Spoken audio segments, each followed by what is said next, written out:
তোমার জীবনকে সুন্দর করে সাজানোর জন্য তুমি যেই প্রথম কাজটা শুরু করবে, সেই কাজেই যে তোমার সাকসেসফুল হতে হবে এমন কোনো কথা না।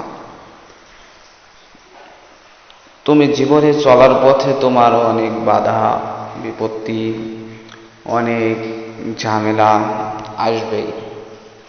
তুমি যদি সেই ঝামেলা, সেই বাধাকে অপেক্ষা করে সামনে অগ্রসর হতে পারো, তাহলে তুমি সাকসেসফুল হতে পারবে।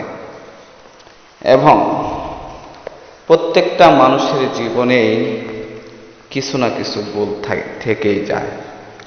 তারপরেই মানুষ ভুল করার পরে ক্ষমা চাওয়ার নামই কিন্তু পরাজিত নয়।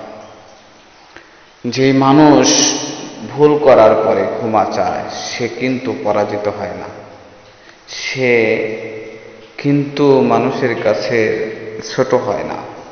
আপনারা মনে করতে পারেন যে একজন মানুষ ভুল করেছে আর অনেক তার কাছে ক্ষমা চেয়েছে, সে ছোট হয়ে গেল, তা না।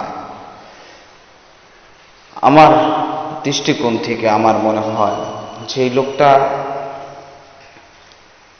ছোট ভুল করেছে, সেই লোকটা যদি ক্ষমা চেয়ে ভুল শুধরে নেয়, তাহলে সে সাকসেসফুল হওয়ার, পরিপূর্ণ হওয়ার সম্ভাবনা বেশি।